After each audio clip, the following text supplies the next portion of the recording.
ਅਸਲਾਮ ਵਾਲੇਕੁਮ ਦੋਸਤੋ, ਸੋਚ ਦੇ ਸਫ਼ਰ ਦੇ ਨਾਲ ਡਾਕਟਰ ਰਫੀਕ ਤੁਹਾਡੀ ਖਿਦਮਤ 'ਚ ਹਾਜ਼ਰ ਹੈ। ਤੇ ਦੋਸਤੋ, ਅੱਜ ਮੈਂ ਗੱਲ ਕਰਾਂਗਾ ਕਿ ਗਰਮੀਆਂ 'ਚ ਅਕਸਰ ਤੁਸੀਂ ਦੇਖਿਆ ਹੋਵੇਗਾ ਕਿ ਤੁਹਾਨੂੰ ਸੁਸਤੀ ਮਹਿਸੂਸ ਹੁੰਦੀ, ਔਰ ਸੁਸਤੀ ਮਹਿਸੂਸ ਹੋਣ ਦੀ ਸਭ ਤੋਂ ਇੱਕ ਜਿਹੜੀ ਵਜ੍ਹਾ ਹੈ ਨਾ, ਉਹ ਇੱਕ ਆਦਤ ਹੈ। ਅੱਜ ਮੈਂ ਉਸ ਤੇ ਗੱਲ ਕਰਾਂਗਾ। ਉਹ ਪਾਣੀ ਪੀਣ ਦੀ ਆਦਤ ਹੈ, ਜਿਹਦੇ 'ਚ ਅਸੀਂ ਤਿੰਨ ਗਲਤੀਆਂ ਕਰਨੇ ਆ।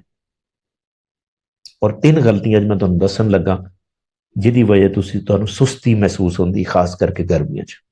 ਔਰ ਉਹ ਸਿਰਫ ਪਾਣੀ ਪੀਣ ਦੀ ਆਦਤ ਹੈ। ਪਹਿਲੀ ਆਦਤ ਪਾਣੀ ਪੀਣ ਦੀ ਇਹ ਹੈ ਕਿ ਅਸੀਂ ਪਾਣੀ ਜ਼ਰਾ ਦੇਰ ਨਾਲ ਪੀਂਦੇ ਹਾਂ, ਯਾਨੀ ਕਿ ਸਵੇਰ ਪੀਤਾ ਤੇ ਜਾ ਕੇ ਦੁਪਹਿਰ ਨੂੰ ਪੀਣਾ। ਜੇ ਤੁਸੀਂ ਲੇਟ ਪਾਣੀ ਪੀਂਦੇ ਜੇ ਨਾ, ਤੇ ਤੁਹਾਡੇ ਬ੍ਰੇਨ ਦੇ ਵਿੱਚ ਪਾਣੀ ਦੀ ਕਮੀ ਹੋ ਜਾਂਦੀ। ਔਰ ਇੱਕ ਗੱਲ ਯਾਦ ਰੱਖਿਆ ਜੇ, ਤੁਹਾਡੇ ਜਿਸਮ ਦੇ ਵਿੱਚ ਬ੍ਰੇਨ ਉਹ ਹਿੱਸਾ ਹੈ ਜਿਹਨੂੰ ਸਭ ਤੋਂ ਜ਼ਿਆਦਾ ਪਾਣੀ ਦੀ ਜ਼ਰੂਰਤ ਹੈ।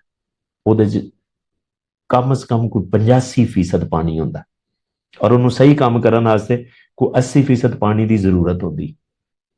ਅਗਰ ਤੁਸੀਂ ਪਾਣੀ ਸਵੇਰ ਪੀ ਰਹੇ ਜੇ, ਫਿਰ ਜਾ ਕੇ ਦੇਰ ਨਾਲ ਪੀ ਰਹੇ ਜੇ, ਤੇ ਤੁਹਾਨੂੰ ਹੋ ਸਕਦਾ ਪਿਆਸ ਨਾ ਲੱਗੇ, ਕਿਉਂਕਿ ਤੁਸੀਂ ਆਪਣੇ ਆਪ ਨੂੰ ਐਡਜਸਟ ਇੰਨਾ ਕੀਤਾ ਹੋਇਆ ਕਿ ਤੁਹਾਨੂੰ ਪਿਆਸ ਮਹਿਸੂਸ ਨਾ ਹੋਏ, ਲੇਕਿਨ ਅੰਦਰ ਦਿਮਾਗ ਦੇ ਤੁਹਾਡੀ ਕਮੀ ਹੋ ਗਈ ਪਾਣੀ ਦੀ, ਜਿਹਦੀ ਵਜ੍ਹਾ ਤੋਂ ਤੁਹਾਡੇ ਦਿਮਾਗ ਦੇ ਖੁੱਲੀਏ ਜਿਹੜੇ ਨੇ ਉਹ ਥੱਕ ਜਾਂਦੇ ਨੇ।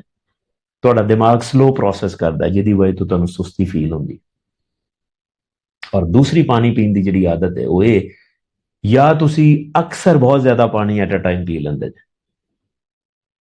ਅਬ ਜਦੋਂ ਅਕਸਰ ਪਾਣੀ ਪੀਂਦੇ ਜੇ ਨਾ, ਜ਼ਿਆਦਾ ਪਿਆਸ ਲੱਗੀ ਹੈ, ਹੋਲਡ ਕੀਤਾ ਤੁਸੀਂ, ਬਰਦਾਸ਼ਤ ਕਰ ਰਹੇ ਜੇ, ਫਿਰ ਪਾਣੀ ਜਦੋਂ ਮਿਲਿਆ ਤੇ ਫਿਰ ਜੱਗ ਦੇ ਜੱਗ ਤੁਸੀਂ ਜਦੋਂ ਪੀਣੇ ਨੇ ਨਾ, ਤੇ ਤੁਹਾਡੇ ਦਿਮਾਗ ਦੇ ਵਿੱਚ ਪਾਣੀ ਦੀ ਇੱਕ ਓਵਰ ਫਲੱਡਿੰਗ ਹੋਏਗੀ, ਜਿਹਦੀ ਵਜ੍ਹਾ ਤੋਂ ਕੀ ਹੋਏਗਾ, ਤੁਹਾਡੇ ਬ੍ਰੇਨ ਦੇ ਵਿੱਚ ਇਲੈਕਟ੍ਰੋਲਾਈਟ ਇੰਬੈਲੈਂਸ ਹੋਏਗਾ।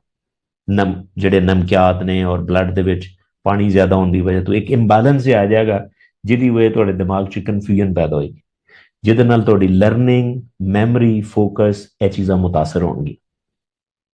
ਔਰ ਜਿਹੜੀ ਤੀਸਰੀ ਪਾਣੀ ਪੀਣ ਦੀ ਆਦਤ ਹੈ ਨਾ, ਗਲਤ ਆਦਤ ਹੈ, ਉਹ ਇਹ ਕਿ ਤੁਸੀਂ ਪਾਣੀ ਹਮੇਸ਼ਾ ਉਦੋਂ ਪੀਂਦੇ ਜੇ ਜਦੋਂ ਪਿਆਸ ਲੱਗਦੀ ਹੈ।